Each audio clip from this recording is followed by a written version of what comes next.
everybody. Hey, Will Robertson, of course, Film Festival Live and filmfestivallive.com. If you're watching this, I really feel sorry for if you're watching my my Instagram, which is down here, because I know it's echoing all over the place. Someone's got cop cars by their home. Anyway, it might be my friend that's going to be coming on the show here in a moment in Los Angeles. I'm going to take this and I'm going to try my best. I'm just concerned that I don't want it to feedback on this show. But hey, welcome to the show. I have not been here for a while for a New York second or two, mainly because, hey, look, I'm happy to say I've been working, shooting a lot of stuff and doing a lot of things. And I hope all of you have been too. One of the things that I'm very excited about, always excited about, is the change that happens in our industry. And I have to tell you, I'm excited about the technology parts of it because, look, I tell this to actors all the time, and they contact me left and right saying, "Will, what's your secret? What are you doing?" And I'm like, well, I kind of think you need to know how to do certain things in the industry, and one of them is you really need to know how to use your phone. It's the all-in-one, one-stop shop to your success, in my opinion, because look, I'm not going to lie to you that my Instagram has provided me with, I've booked at least, I would say 40% of the films I've done, which is Netflix. I went to Brazil for 46 days on that one. Amazon, all different types of stuff. I've booked a lot of things on it. I'm not out there, just so we're clear, aggressively contacting people going, hey, here's who I am, because I'm going to tell you right now, if you do decide to follow AW Casting, Alexis, on there, please don't direct message her and say, do you have any work for me? Because that is like the most painful thing I've ever seen. And I get a lot of people because I've worked in Mumbai, India. I've worked in Brazil. I've worked in China. And you know what? I get a lot of people go, Will, can you put me in your next film? I'm like, I'm still looking for myself. So, when it comes down to it, this is one of the reasons and one of my biggest pet peeves. We're going to get into the show really quickly here. One of my biggest pet peeves of the industry now in regards to actors is I started in 82. Anyway, and that's 1982. Okay. And with that being said, back then you said you're an actor. You didn't say, I'm an actor, I'm a writer, I'm a director.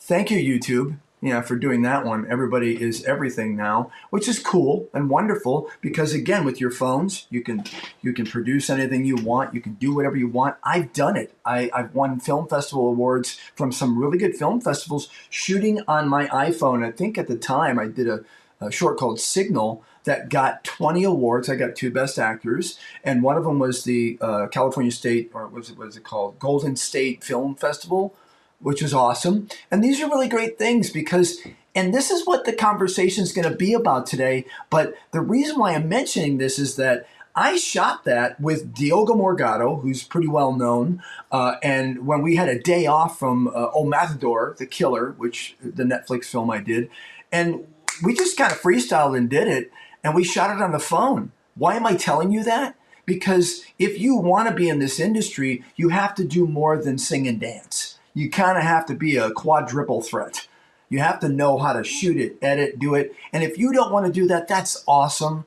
But I don't think you can complain about your success level if you're not really being a real entrepreneur. Because my biggest conversation about this industry is that, and I mean this from the casting directors and producers standpoint, is we're in show business. The problem is most actors forget about the fact that it's called show business, so you have to know business, okay? So in essence, you're an entrepreneur. And when you're an entrepreneur, because I remember driving a bus to try to get to my work when I was in my 20s because I was a poor actor. No kidding.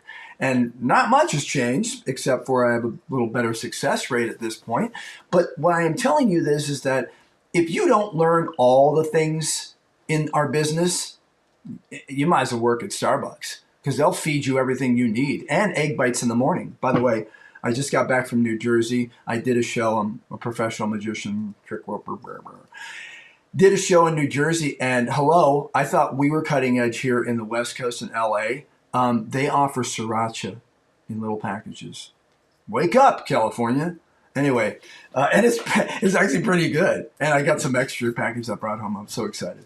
I thought I was going to get tackled at the TSA for packets like that. But anyway, okay. With that being said, I am going to bring our guest on. I'm very excited to have her on the show once I turn my glasses right side up. Alexis is C. I'm sorry. I always have this thing saying CW. It's AW Casting. If you're watching us on Instagram, she's right there right now. You've been watching her. If you come to my profile link on my Instagram and click it, you're going to see that there's an interview and you're going to come on here live. And when you come on here live, you can ask questions, you can do whatever you want, and we're going to be able to see her in a second. So really quickly, AW Casting, it's pretty simple. Looks a little bit like this. If you go to the website, you're going to see her website, aw-casting.com. This is her, what she's done. Check it out. And she's also available for consultation. There you go. Love that. So without further ado, I bring to you on the show, Alexis. I really appreciate you coming on the show. Welcome. Thank you. Thank you. I'm so happy to be here. Yeah. So, normally I ask everybody when they're on the show, I say, where are you? What time is it? But I know we're in the same time zone. Yep. And so we're good. Sometimes when I do these interviews, they're like people overseas and you can tell it's like 2 a.m. And anyway, very painful. So first of all, I want to start off by just simply asking you the basic question of how long ago did you start? Oh, here we go. We have someone that already made a comment, and they're talking about sriracha. There it is. Let's bring this up here, and if you know anybody, you can let them know. Oh, and by the way, you need to have your customary welcome to the show. There we go. Welcome to the show. Anyway, Thank you. I like let's that. talk about when you started, how you started, and why in the world would you want to be a casting director? Well, the way I started was a little non-traditional, I think, especially for LA business casting, LA film. But I actually started in the Southeast. I started in Wilmington, North Carolina. So Oh, I worked for the Fincannons. I'm sure anybody in the Southeast knows that name. And I started working in their extras casting. So I was kind of double yeah. dutying as like a casting assistant slash extras casting director. So it was sort of a non-traditional start. I actually started because I was riding horses professionally and I needed to be able to afford those What? bills. What? Oh, I learned. Wow, this So, is cool. like a super non-traditional way of starting, but it was really fun. Yeah, and I just started. I just fell in love with it, and I stuck with it. And then went to New Orleans to do the extras for Ender's Game, which was Uh-huh. fun. We shot on a NASA base, so we all had to have government clearance. It was really cool. Awesome. And then the film incentives got cut in North Carolina. So Yeah. my sister, who does hair for film and TV, had Okay. already moved out to LA, and so I was like, you know what, I'm just going to move too and just start working out there. Yeah. Okay, so I have to ask you, first of all, you brought it up. Now I'm like intrigued. Are you a barrel racer or what were you professionally riding? Are you English or Western? English. So I did 3 day Oh, eventing, which is it's an Olympic sport, so it was really fun. And the I girl I know. was grooming for, she was actually like on the Olympic training team and training with Olympians, and so it was like a very, very cool way to do it. I got to watch some of the best riders in the world like all the Yeah. time. It was wonderful. Yeah.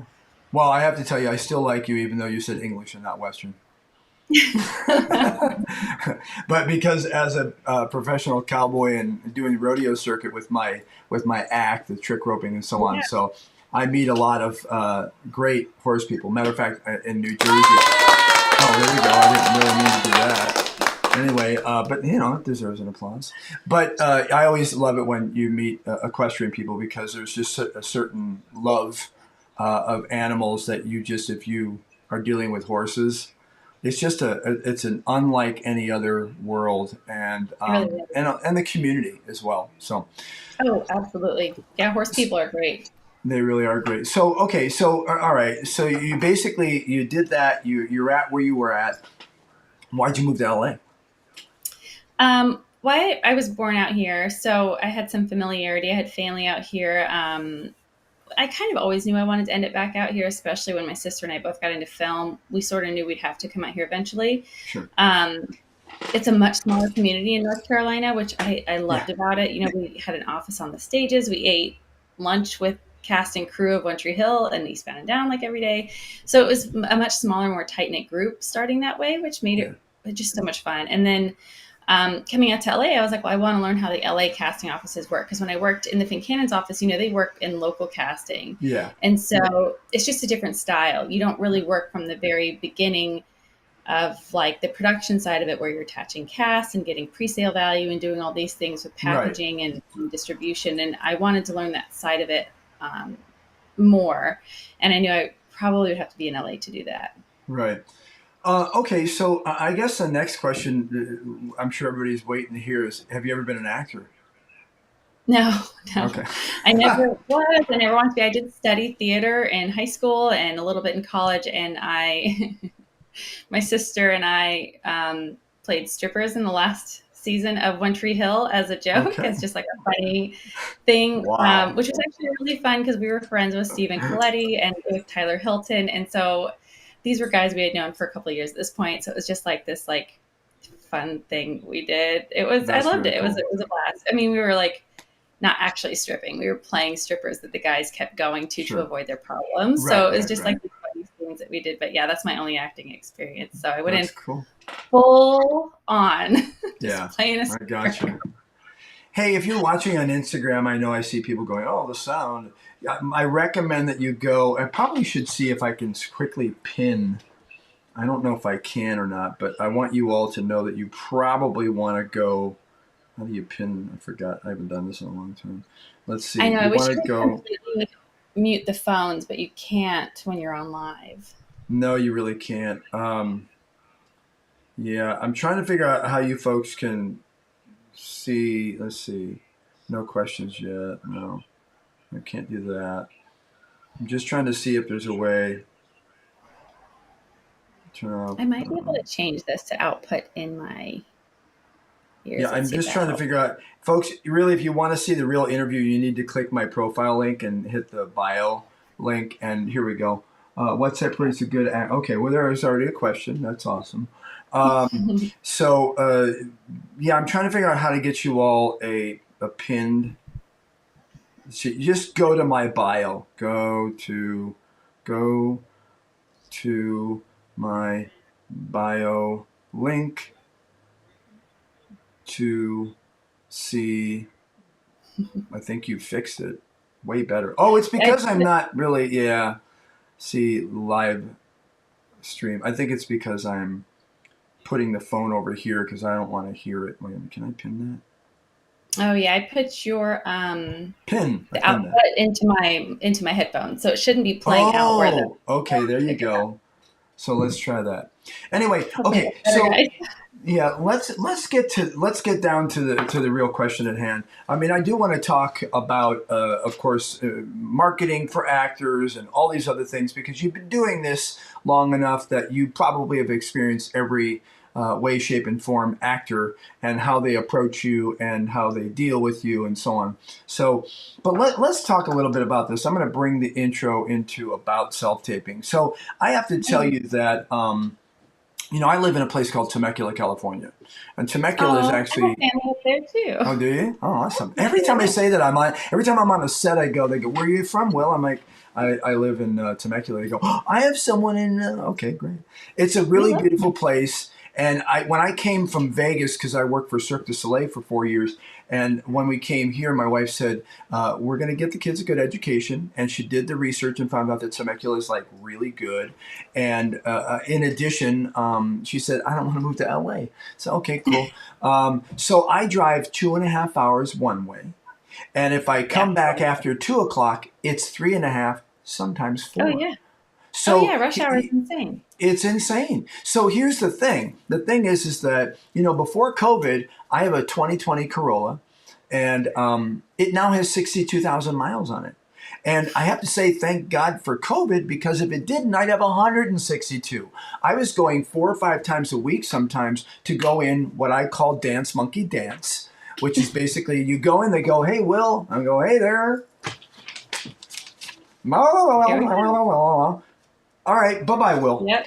And Yeah, then it's like if I five get a minutes. call back, yeah, or wow, five, I'm going to come to your auditions. Usually they're one. I'm not.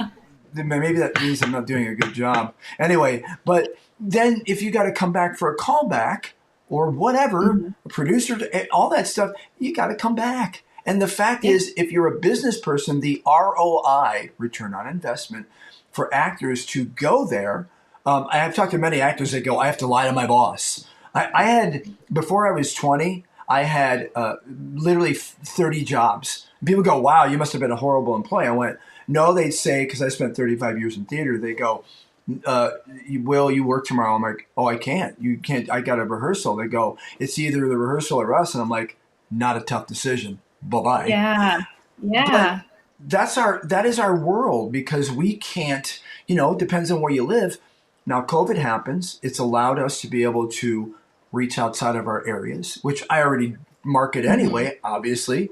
But the point is that it allows us to get in front of places that you normally can't get in there and some other things. So let's talk about that. I want you to Yeah. give a sort of an idea here, throw it out there, your thoughts and concerns about what's going on. Yeah, I mean, yeah, the commute for casting too. I lived in Echo Park. I live in Arcadia now. Same reasons Mm, you. I wanted to get outside of LA. There's yeah, better schools here. yeah, So now it's about to get into like, you know, East LA. It's about 30 minutes. yeah. To get over to Hollywood, it's probably about 45, depending on traffic. But when I lived in Echo Park, it was a 4.5 mile drive to my office in Mm, Hollywood. I was at a wow. Hollywood production center, and it took me 45 minutes. And then on the way home, if there was a Dodgers game, it took an hour and a half. Yeah, And it was exhausting. It was exhausting. yeah. I had two small children, and for a lot of that, I was also pregnant. So it was a Oh boy. tough, tough environment to be Yeah. pregnant in. Is sitting in your car, driving back and forth, and then being on your feet all day in auditions. So it was tough. So yeah, I think there's this like mythical thought about auditioning. It's supposed to be this big romantic thing, and I think what actors forget is it's data. Like if we Yeah. get down to the logical aspects of it, Mhm. it's data. There are No. more actors now. There are more agents and managers. There's Yeah. no more time in the day. There's the same amount of time in the day. So we don't really have more to work with, but we have more Mhm. actors we're supposed to see. And I know a lot of actors get like upset about that aspect of it. They'll say like, well, then we just need less actors. And I'm thinking, well, how's that going to help anything when we're talking about being inclusive and accessible? We have to represent the world as it is. And if we're only representing people in LA that are affluent enough to be able to have days free driving to and from auditions, that's not Wow. representing a wide Wow. swath of the No. population. That's That's a small representing very odds. Yeah. exactly. It's privileged. It's privilege. So Hmm. I think they forget that. And when we talk about that, that keeps getting brushed aside for the fact that, well, I need a reader or I need this. And I think that that's a very myopic view of the Yeah. process. Yeah. If you need those things, that's totally valid. You are Sure. able to go get those things. Now there's tools, now there's free Yeah. access to those types of tools. And the constant pushback is, well, casting is supposed to provide those things. That's the whole point of going to an audition. And Mhm. I always say, like, well, our auditions weren't free either. You were showing up after driving for who knows how long in your car. You Yeah. maybe had to give up a shift at work. You maybe had to pay for a babysitter. You had to pay for parking most often, or Yeah. valet, which is now cheap. Or So, getting your car out of being impound. You know. right. I mean, it's not easy to get around to auditions either. And honestly, our readers weren't fantastic. It was usually a really, really tired, overworked, and underpaid assistant who was Of giving you course. nothing. So Yeah. I really don't know why it's so romanticized when there's so much more you can control with self tapes. And not only that, but you can like watch them back, which you could Yeah. never do with an in-person No. audition. No. So you're able to like track your progress or see where you might need to improve before you ever even get in front of a casting director. Yeah. And then the other thing I want to touch on that I don't think a lot of actors are aware of is usually when you were in the room, you weren't with the casting director, you were with the Nope. associate. And so Hmm. the associate is then taking all the auditions from the day, uploading them to our software that we use, which is Yeah. also where the self tapes are. Yeah. And so Yeah. the casting director is watching all of the tapes in one place, Yeah. auditions, self tapes, That's all of right. it in one place. So it's all Right. the same Yeah. at the end of the day, unless it's like a callback or a producer session. But this has been Sure. happening since before COVID. I think COVID highlighted it because it was like, well, now it's all self tapes. Yeah. But I mean, it's been happening since long before that. I'm going to look at something really quickly. I do have some questions here. I have some here, but well, one thing I want to say, and I think you really, actually, I didn't even think about it. Some of the things that you're saying, it all factors into why I think self-taping is a good thing. But yeah, you can look at it. Some of the tools. I think what scares people really is the technology. Is they Oh, go, I oh, agree. I need this and I need that, and I tell people, look, again, remember me? I'm the guy 2.5 hours, 3.5 on the way back. They go, well, how do you get a reader? Does your wife? Never once have I had my wife or any of my family members do a read. Now, what I'm about to tell you may either shock you or may make you go, "Wow." I actually use an app. I looked at all this stuff and started studying it, going, I don't have readers. I'm not going to pay someone because let's be honest. Most of the time when I'm doing my theatrical auditions, commercials are simple, and I do a lot of commercial auditions. But when I do a theatrical read, how do I know the person I'm going to hire on We Whatever or whatever the case may be is going to actually be a good reader? Are they Sure. really are they going to want to stick around? Am I going to be able to work it? You still got to work on it. You still got to do Yeah. what you do. But I use an app that I tell very few people about, which now is going to be known worldwide, called Celebrity Voice. I don't use Oh, the that's celebrity good. voice. I Yeah. haven't heard of that And one yet. and let me tell you something. So what I do is I do my read. I'm not going to lie to you. When I have 12 pages, I use a teleprompter. Because That's smart. I mean, well, A lot of people again, that self-tape do that now. They set up their iPad with the teleprompter app. yeah, I think and it's you know great. what? Well, look at this. You get a skill because I worked in news for years, and I was a host at CBS, Fox, PBS, and that's what you work off of. So you learn how to actually have a relationship with the camera that's real, and you're Hmm. reading the information. But then when you see their scripting, you're just kind of going, and you're responding. Then I Yeah. basically plug in, I do the voice, and I can't tell you how many people from John Papsadera to my agents have said, whoa, your self tapes are like amazing. And how did you get that 6-year-old girl to do the lines? I'm like, it's me. They go, what are you talking about? And I made sure I did a lot of research in making sure it didn't sound like someone going, hi there, I'm not, I made sure that they sounded legit. And here's the proof in the pudding.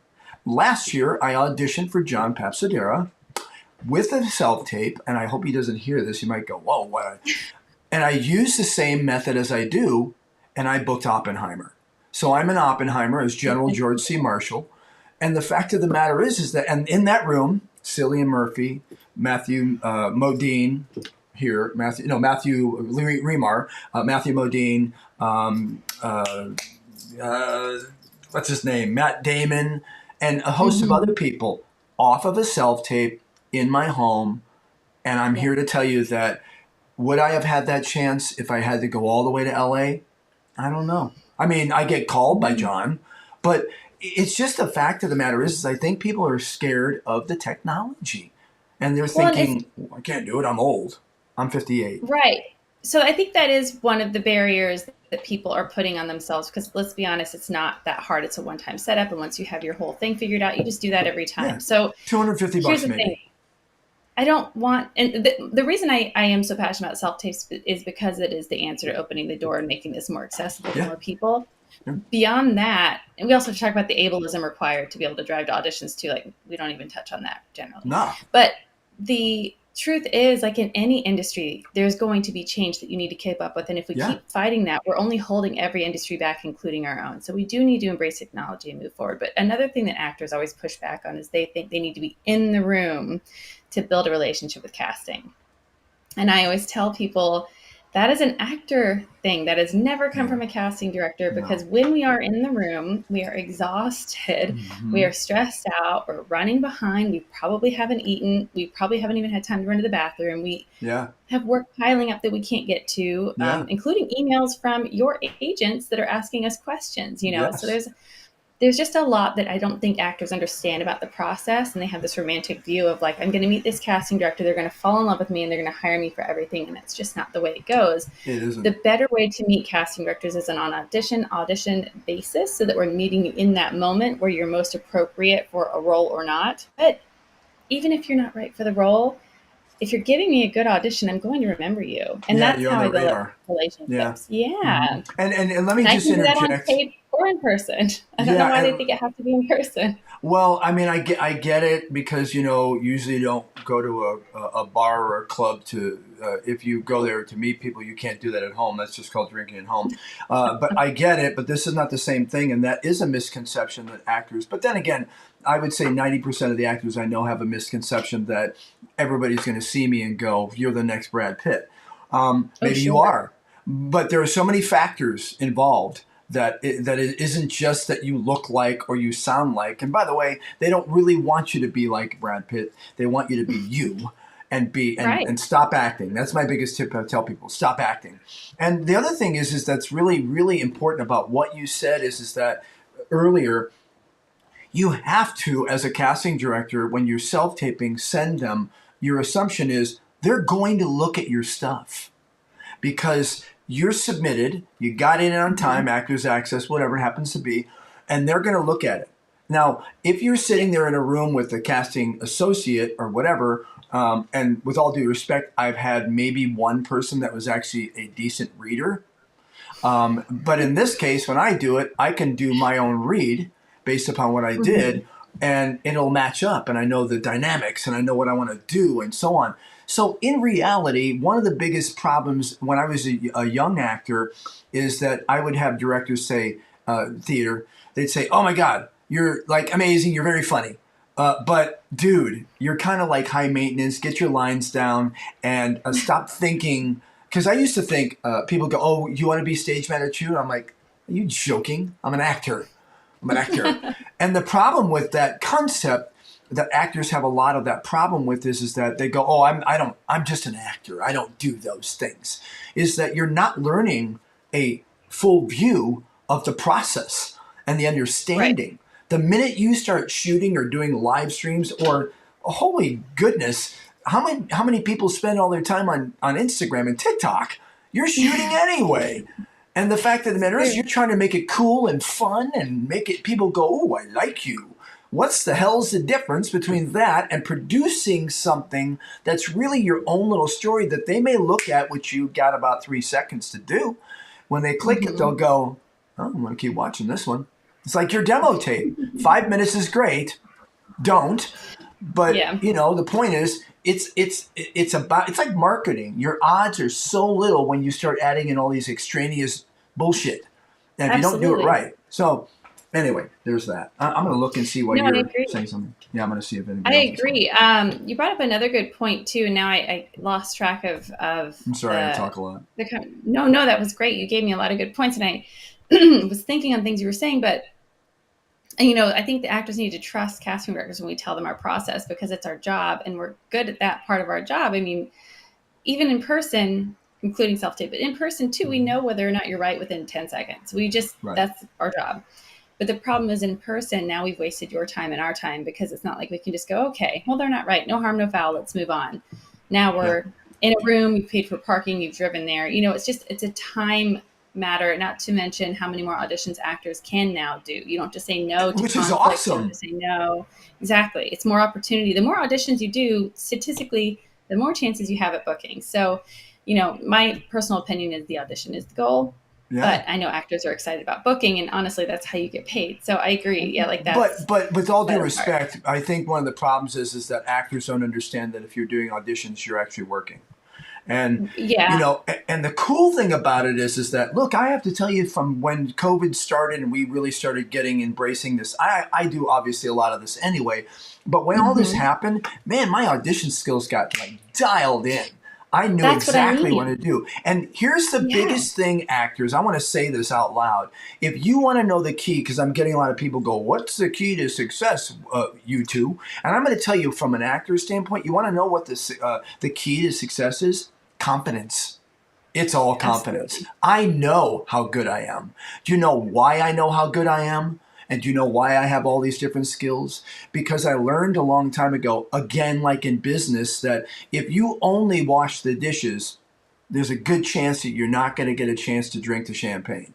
Because the bottom line is that you have to know all these things. And when you do, and you respect the casting, and you know that they're going to go through a lot. And like you said, a lot. And now there's, thank goodness, there's a billion more projects out there and streaming places, and you could produce your own stuff and get it on Amazon, whatever the case may be. And that's all like going and getting a theater film degree.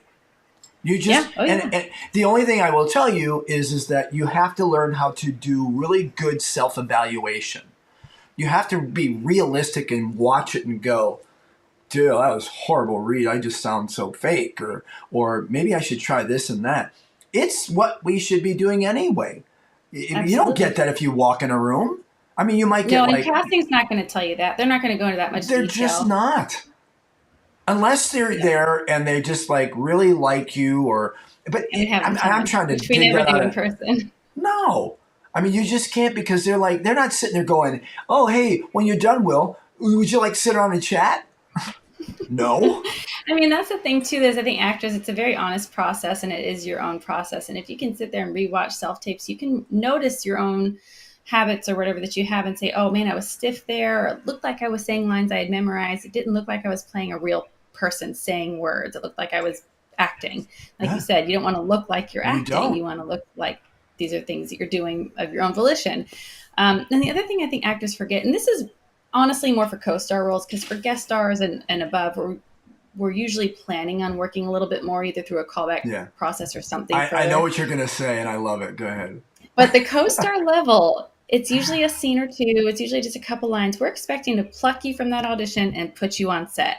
So if at a co-star level, you're expecting to have your hand held through an audition, or you need a lot of redirects, we can't send you to set, because no director is going to spend a couple takes on a co-star when their focus is who that scene is revolving around, which is not the co-star.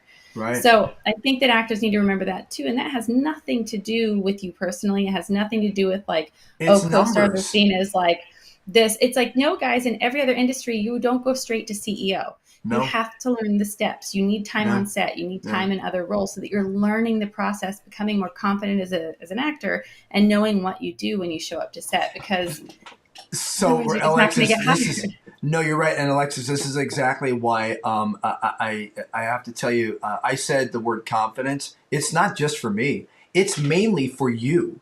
Because you're not going to hire me or push me along, I should say, to where I need to go if I come in going, I'm sorry, let me do it again. We're going to look at that and go, so you're going to get on set and you have lines with the star and you what? Bye-bye. I mean, realistically. The other thing is, actors have to understand that we can tell if you just need a simple redirect, and then you'll nail it. We don't need to actually give you the redirect. We can see if somebody's got ability, and they're, like you said, having confidence and carrying themselves through that scene with choices that are valid and appropriate. And we're going to go, they just need a simple redirect.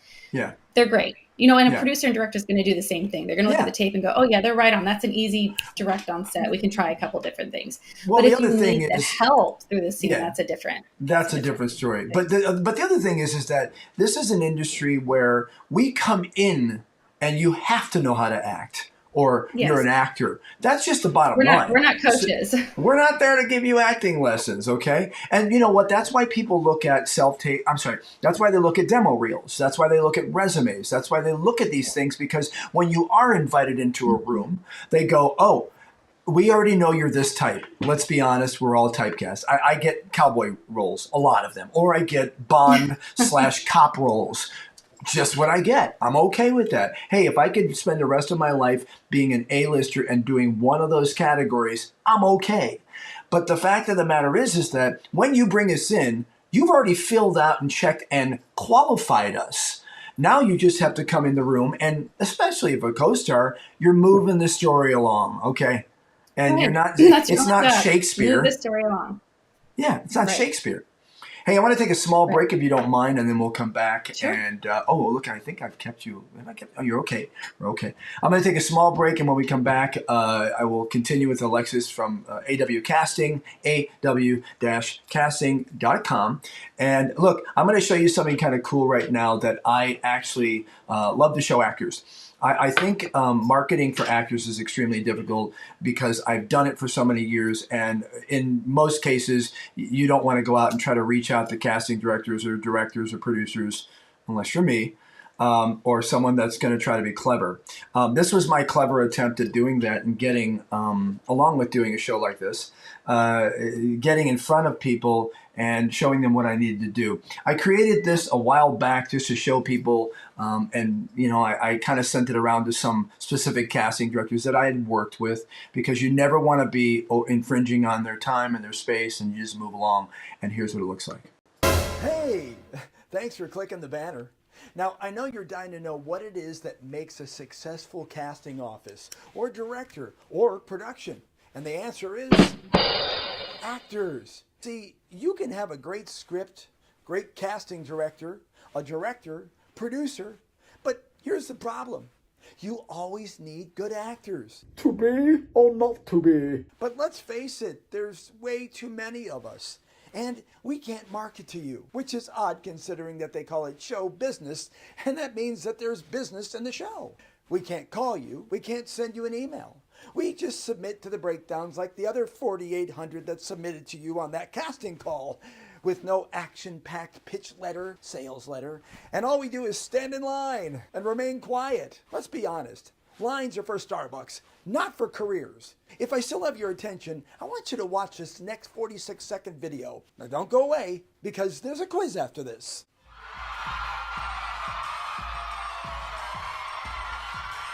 Detective Gennaro, I need to speak with Rex Wilson. Rex is already out there on the speedway for his practice run. You know what I mean.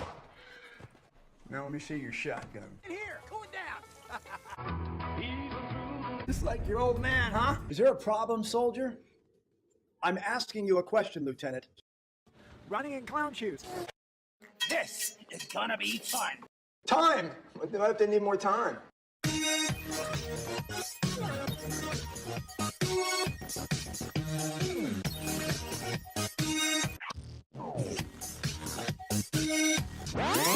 That wasn't so painful. And I even saw a couple of you laughing. So if you like what you saw, operators are standing by. Yeah, Will Roberts he's an is A-lister great. for sure. Oh, you want to book him? That's my agent. And if you didn't like my approach, well, I'm Daniel Craig, and I hope you enjoyed this commercial. So the unfortunate part about that spot is the end tag, which I need to change. Esprit casting. Sad. Michael Gerard, he was my agent, and last year he passed away from COVID. The saddest part is 2 days before I booked Oppenheimer. But I know he's up there going, you got it, dude. You got this. And then about 2 weeks later, I booked We Have a Ghost. And so, unfortunately, that was sad, but COVID has definitely taken its toll. Let's get back to our interview. Make sure that I have you here. There we go. All right. So, hey, welcome back.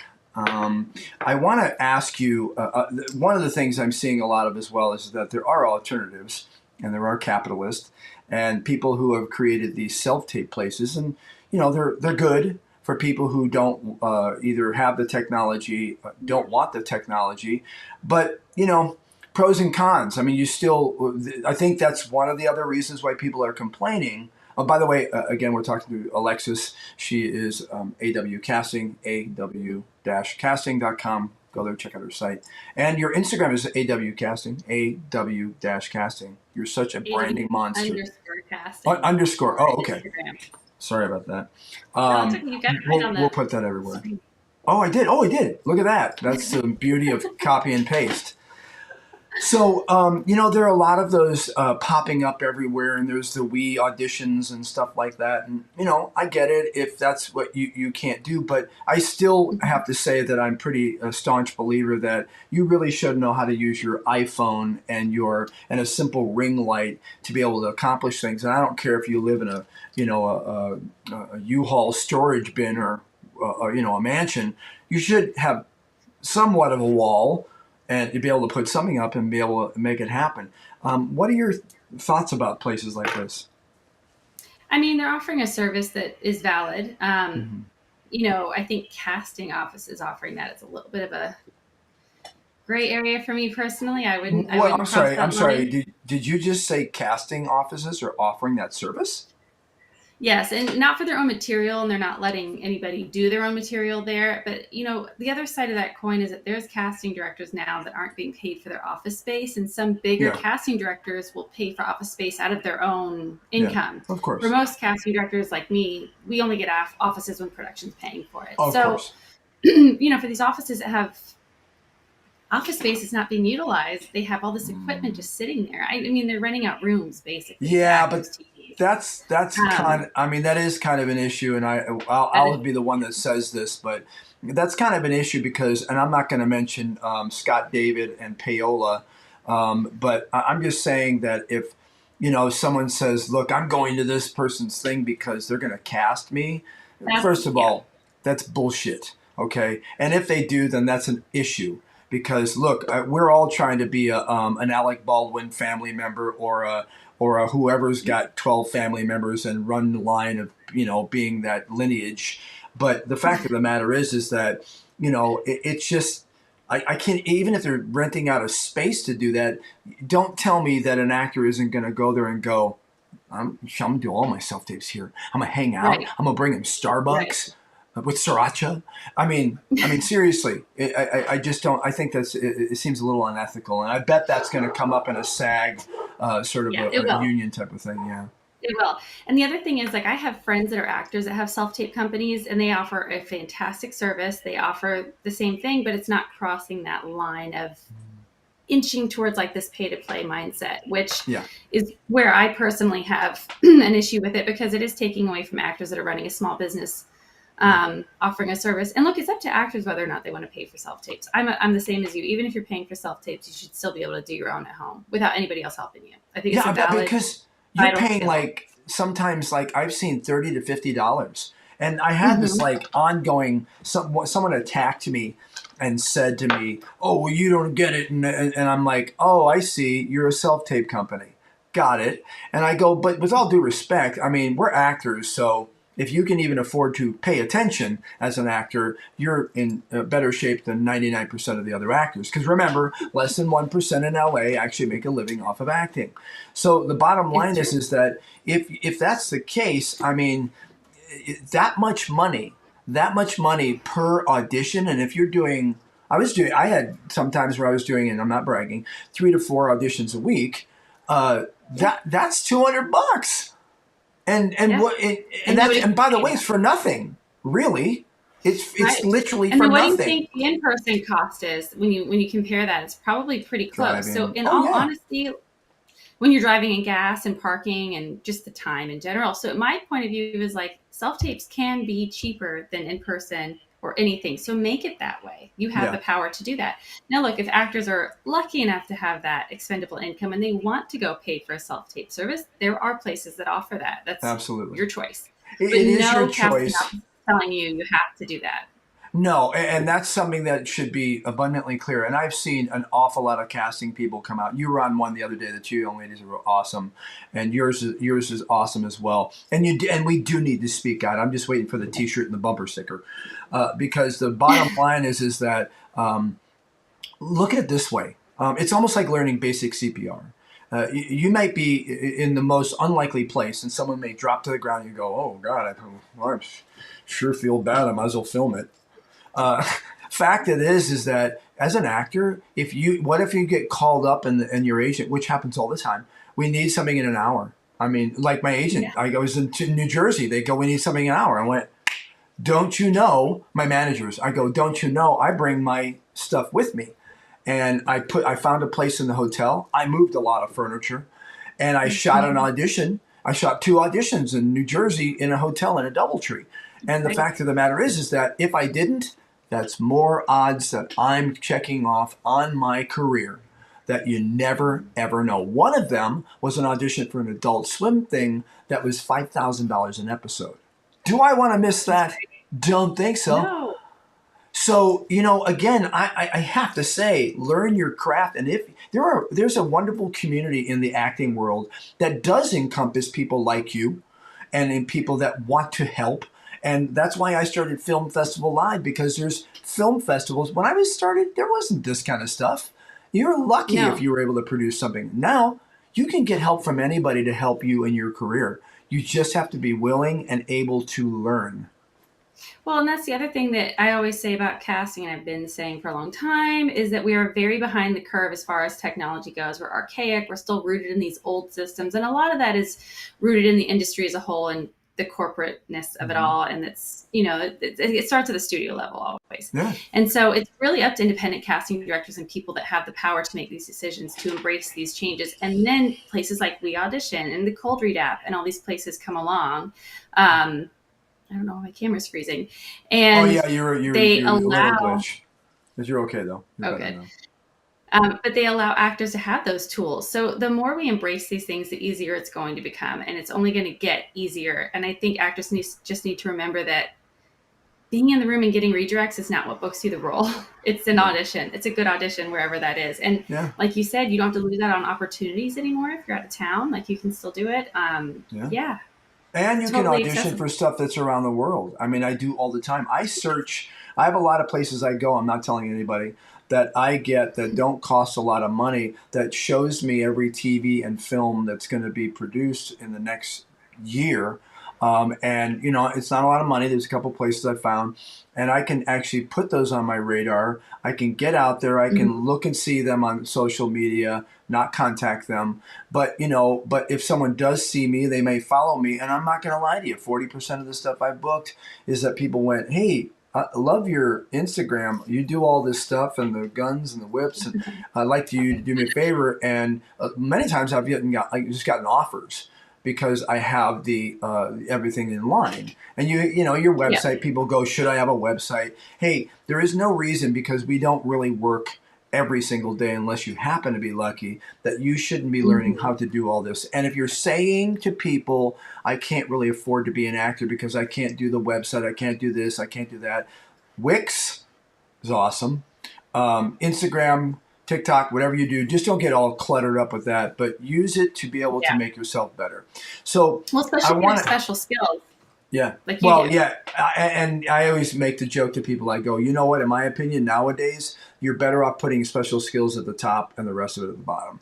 Because let's be honest. And people ask me all the time, they go, well, why do you have all these skills? I went, do you think you'd rather hire me if I act the same way, if not better, than this guy, and I've got weapons experience and I've got stunts? It's a no-brainer. I usually get called in for coaching, and I go, only if you book me. And they go, wow, you're ballsy. I went, you bet. So point is that, okay, so here's a question really quickly. It's an acting question. I'm just going to put it up here. One person asked, what separates a good actor from a great actor like Pacino? What separates them? I'll let you answer that if you have a take on that. Well, I think we sort of covered this earlier. If you can see somebody acting, it's going to take you out of it, and you're not going to be able to imagine them as a real character.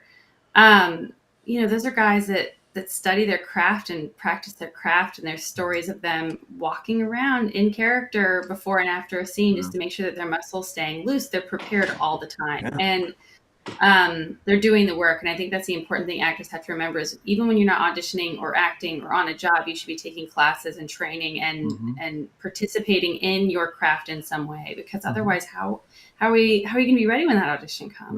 Right. Well, I'm going to throw in my take, and it's more of a motivational pitch for actors, and that is that, look, what's the difference between them and me?